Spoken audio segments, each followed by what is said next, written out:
Ingrese a los anales de la historia tal como están registrados en las sagradas escrituras de la Biblia y sienta la resonancia de los nombres de deidades antiguas, ídolos venerados y temidos por naciones que desaparecieron hace mucho tiempo. En el epicentro de este drama celestial está Baal, la deidad cananea que personifica la fertilidad y la tormenta.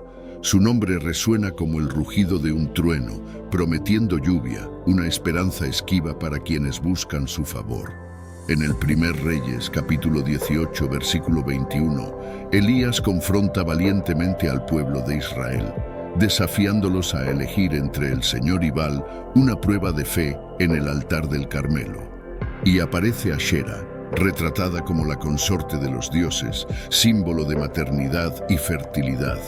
Su adoración se cuela en lo más recóndito del corazón de Israel, como una vid silenciosa en el jardín de los elegidos de Dios. En Jueces 6, versículo 25, el Señor ordena a Gedeón que derribe el altar de Baal y tale la arboleda de Ashera, enfrentándose a la insidiosa infiltración de estos ídolos. Prepárate para adentrarte en las sombras de los templos filisteos, donde Dagón, también conocido como Deón, se erige como una deidad del grano y la agricultura. Antes de comenzar, te pido que dejes un me gusta, te suscribas al canal y actives la campanita para recibir todas las notificaciones de nuevos videos. Su historia está marcada por la humillación y la derrota cuando el Arca de la Alianza presencia la caída de Deón ante el poder del Señor. 1 Samuel, capítulo 5, versículo 4. La trama se desarrolla revelando la oscura presencia de Molech asociada con el atroz sacrificio de niños. Resuena la severa advertencia en Levítico 18:21 que prohíbe prácticas tan abominables. Cada página de estas crónicas antiguas es una invitación a un viaje místico, una reflexión sobre la fe confrontada y puesta a prueba por los desafíos de dioses olvidados. Una epopeya que sigue resonando en lo más profundo del alma.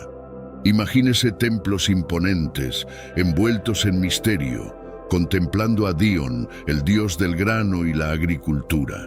Sin embargo, su narrativa no es de grandeza, sino de humillación y derrota.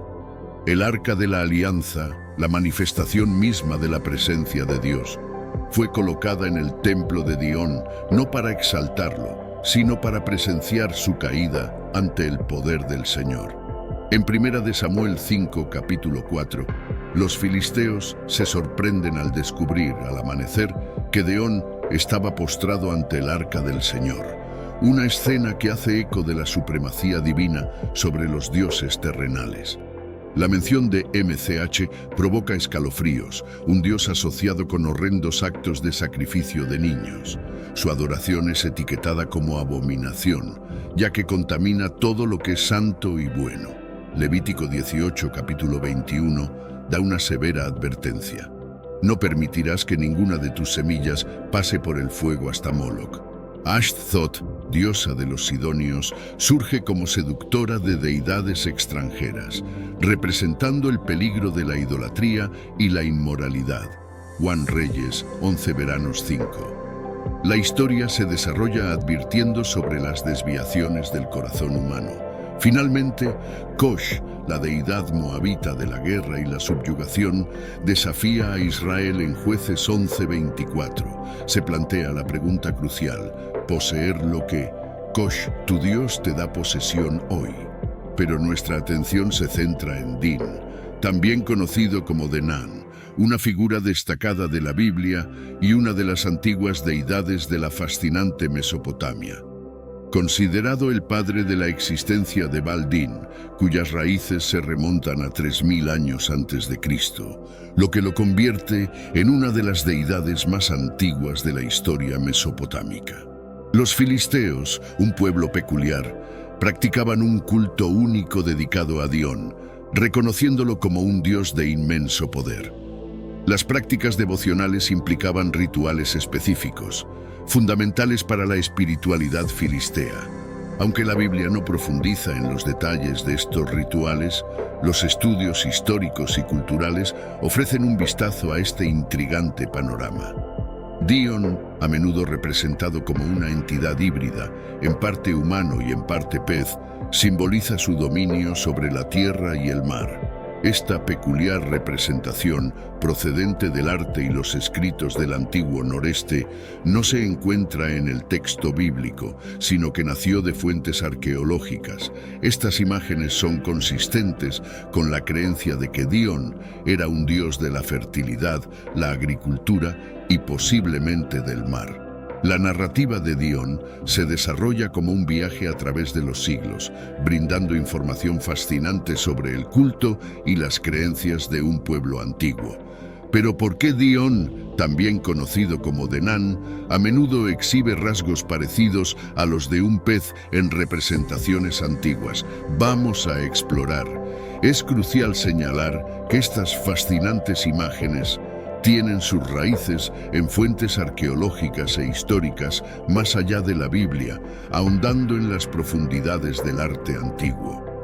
La narrativa bíblica, a su vez, se centra más en los acontecimientos y las implicaciones teológicas que rodean a Dion que en sus características físicas. Entonces, ¿por qué esta intrigante mezcla de atributos humanos y acuáticos? Todo indica que el culto a Dion incluía ofrendas, oraciones y posiblemente sacrificios para buscar su favor y protección. Aunque no disponemos de un manual detallado sobre los métodos de adoración, está claro que los filisteos veneraban a Dion como una deidad de inmenso poder. Era una devoción impregnada de actos de reverencia que implicaban ofrendas de comida, bebida y objetos simbólicos. En el sistema de creencias filisteo, Dion no era solo una deidad, era una fuente de protección, prosperidad y éxito militar. Sus victorias fueron proclamadas como fruto de la poderosa influencia de Dion. Bíblicamente, la mención de Dion está ligada no solo a su representación física, sino a las complejidades de un culto que moldeó la trayectoria de los filisteos. Los filisteos, entrelazados dos veces en la saga, desde la época de los jueces hasta los reinados de Samuel y Saúl, emergen de manera sorprendente en la narrativa de Sansón. Un libertador divinamente elegido para liberar a los israelitas de la opresión filistea. Sin embargo, la tragedia se desarrolla cuando el amor de Sansón por Dalila, una mujer filistea, se convierte en su punto débil. Dalila revela astutamente el secreto de la fuerza de Sansón, su cabello sin cortar, símbolo de su poder divino. Una vez que le cortan el pelo, Samson pierde sus fuerzas, siendo capturado y llevado a la prisión de Dion. Jueces, capítulo 16, versículos 23 al 24, narra la culminación de este drama épico. Los señores de los filisteos se reúnen para ofrecer un gran sacrificio a Dion y celebrar la captura de Sansón. Creyendo que su Dios entregó a Sansón en sus manos, el pueblo alaba a Dion, atribuyéndole la victoria sobre el dios enemigo de Israel. La derrota de Sansón es exaltada por los filisteos, que glorifican a su ídolo por superar al Dios de Israel. Esta narrativa no solo resalta la rivalidad entre los dioses, sino que también arroja luz sobre la naturaleza caprichosa e impredecible de la lealtad divina en el intrincado tejido del destino de Sansón. La firme creencia de los filisteos de que su Dios había entregado a Sansón en sus manos culminó en un gran sacrificio a Dion, expresando gratitud por lo que consideraban el papel decisivo de sus ídolos en la victoria. En medio de las burlas, no solo capturaron y cegaron a Sansón, sino que lo convirtieron en una fuente de entretenimiento durante sus ceremonias, reuniendo a innumerables filisteos en una casa grande. Guiado por un joven que le tomaba las manos, Sansón, incluso ciego, no perdió el valor. Pidió que lo llevaran hasta el pilar que sostenía la imponente estructura. En ese momento crucial, Sansón, en un acto de desesperación y valentía, suplicó a Dios que le diera fuerzas. Los jueces 16 relatan el dramático momento. «Déjenme morir con los filisteos». Con todas sus fuerzas, Sansón se inclinó, haciendo caer la casa sobre los señores y toda la asamblea. El número de personas que murieron en su muerte superó a las que había matado en vida. Dios respondió a la súplica final de Sansón, concediéndole una sorprendente victoria sobre los filisteos, aunque a costa de su propia vida. Este extraordinario acontecimiento destaca no solo el trágico viaje de Sansón, sino también la manifestación del poder divino en respuesta a su búsqueda sincera, que culminó en una venganza triunfal contra aquellos que se burlaron de su ceguera y fragilidad.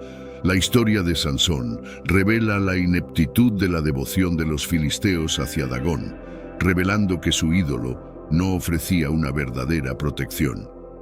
Curiosamente, el triunfo más notable de Sansón surgió de su debilidad más profunda. Destrozado, humillado y ciego, Sansón se vio obligado a abandonar su autonomía, dependiendo completamente de Dios. Esta vulnerabilidad transformó a Sansón de un héroe arrogante a un suplicante sincero. Ante su momento más oscuro, buscó sinceramente a Dios. Su humildad fue evidente cuando confió en la guía de un joven. Esta nueva humildad, que ya no era autosuficiente, allanó el camino para su victoria final y más grande. En 1 de Samuel 4, un evento crucial teje otra página impactante en la narrativa israelita. Los israelitas, una vez más enfrentándose a los filisteos, sufren una derrota devastadora, perdiendo el arca de la alianza. Los hijos de Elí, Ofni y Finés, se convierten en símbolos de corrupción moral, provocando la desaprobación divina sobre Israel. La decisión equivocada de llevar el arca al campo de batalla con la esperanza de asegurar la victoria resulta inútil. La presencia divina ya se había retirado sin que lo supieran los israelitas que depositaban su fe en este objeto sagrado. Los filisteos, en una victoria sorprendente, capturan el arca, lo que refleja la pérdida de confianza de los israelitas y la ausencia de la bendición de Dios. 1 Samuel 4:11 relata el impacto de esta derrota. El arca de Dios fue tomada y los dos hijos de Elí, Ofni y Finés, fueron asesinados. Los filisteos, al llevar el arca a la casa de Deón, la colocan cerca de su ídolo. Este acto simboliza no solo la captura física del arca, sino también la aparente supremacía de Deón sobre el Dios de Israel en la percepción filistea. Este doloroso episodio resalta la importancia de la verdadera dependencia de Dios. La confianza en objetos sagrados o estrategias humanas puede resultar inútil en ausencia de la presencia divina. La derrota de los israelitas sirve como un poderoso recordatorio de que sin la bendición de Dios, cualquier confianza es vacía y la verdadera victoria reside en buscar constantemente su presencia. En Ashdod, al romper el alba, se desarrolló una escena asombrosa. Deón postrado con el rostro en tierra ante el arca del Señor. Los filisteos, al presenciar esta imagen, reemplazaron a Dión en su lugar. Sin embargo, a la mañana siguiente, la repetición de la caída de Dión sorprendió a todos nuevamente. Esta vez, no solo su rostro estaba en el suelo, sino que también le cortaron la cabeza y ambas palmas, dejando solo el muñón de Dión. Triunfantes en su victoria sobre los israelitas, los filisteos atribuyeron su éxito a Deón, creyendo que su Dios había prevalecido sobre el Dios de Israel. Con el arca de la alianza, ahora en el templo de Dión, se sentían confiados en la supremacía de su ídolo. La presencia del arca en el santuario de Dión parecía simbolizar una victoria completa, un testimonio del poder de su Dios. Sin embargo, el Dios verdadero reveló su soberanía de manera notable, a diferencia de su intervención durante la era de Sansón. Los filisteos de Asdod, al despertar, se encontraron ante la impactante imagen de Deón postrado ante el arca del Señor. Rápidamente devolvieron a Dión a su lugar, pero a la mañana siguiente la escena se repitió, esta vez con la adición de su cabeza y sus manos cortadas. Estos impactantes eventos sirvieron como una poderosa demostración de que el Señor Dios es soberano sobre todos los ídolos. La humillación y destrucción de Dihon fueron un vívido recordatorio de la inutilidad de confiar en los ídolos. En medio de las creencias filisteas, Dios mostró su supremacía de una manera que resonó mucho más allá de los confines físicos del templo de Dihon.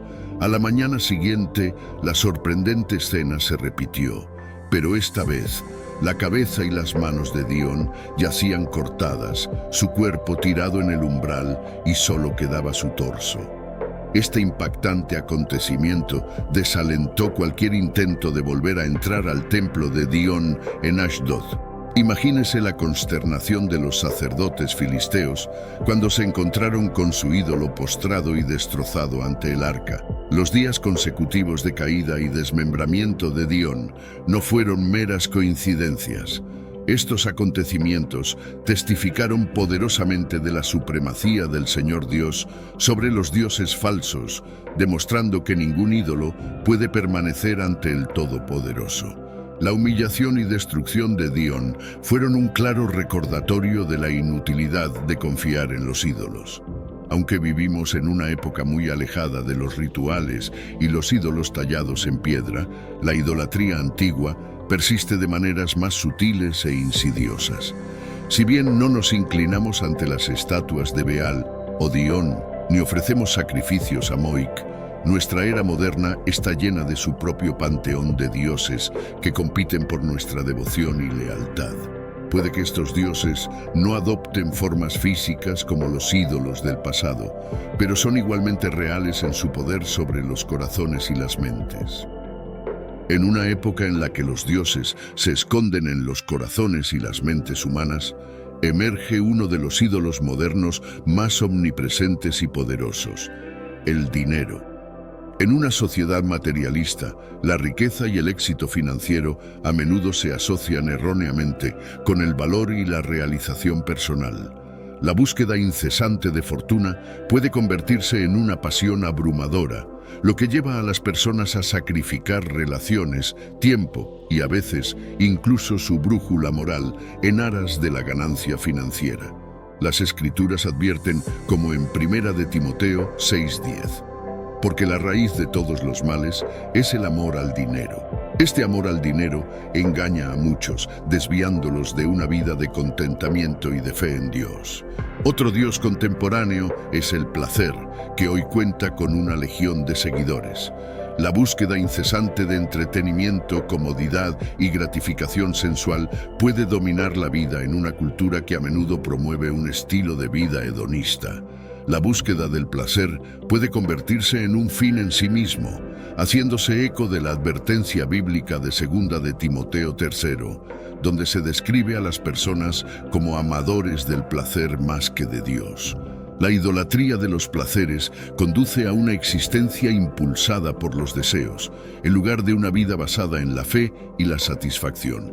Guiados por la sabiduría y los principios de Dios, incluso nuestras relaciones personales pueden convertirse en ídolos cuando el amor por una persona, ya sea un cónyuge, un hijo o un amigo, reemplaza nuestro amor por Dios, volviéndose así idólatras.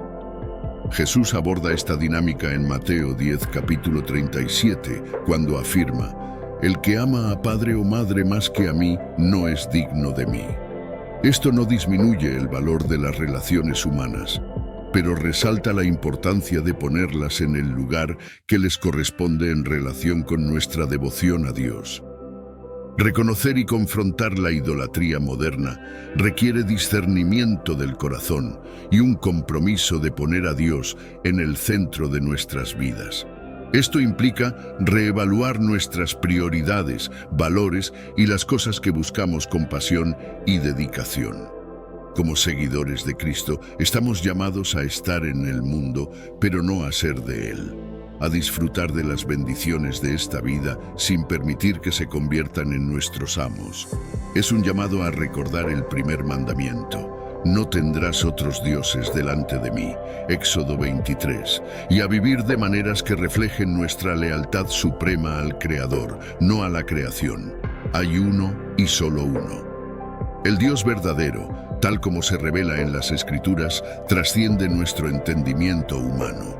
Aunque la Biblia usa metáforas como manos, ojos y boca para transmitir su maravilla, esta es solo una forma de conectarnos con algo que está más allá de nuestra total capacidad de entender. Cuando la Biblia menciona las manos de Dios, es un lenguaje accesible para resaltar su fuerza incomparable. Asimismo, cuando menciona los ojos del Señor, es para ilustrar su omnipresencia, viendo todo en todas partes simultáneamente. Al dirigirse a la boca del Señor, la Biblia simplifica para que podamos entender que Dios habla. Sin embargo, ella es clara al afirmar que Dios es espíritu. Nuestras mentes humanas, de comprensión limitada, no pueden concebir plenamente un Dios que sea puramente espiritual. Por lo tanto, la Biblia utiliza metáforas para transmitir verdades profundas sobre el ser divino. Es fundamental evitar el error de pensar que Dios está al mismo nivel que nosotros, o incluso que los ángeles. Él está infinitamente por encima de nosotros, en formas que sobrepasan nuestra imaginación. El viaje de aprendizaje acerca de Dios es eterno y revela su gloria, pureza, poder y santidad. Adoremos al único Dios verdadero con reverencia y asombro, reconociendo su naturaleza incomprensible. Espero que hayas disfrutado de esta inmersión en la historia y la mitología bíblicas. No olvides dejar tus comentarios y compartir este vídeo con tus amigos. Sigue siguiendo el canal para obtener más contenido fascinante como este. Hasta la próxima y que la paz del Señor esté con todos vosotros.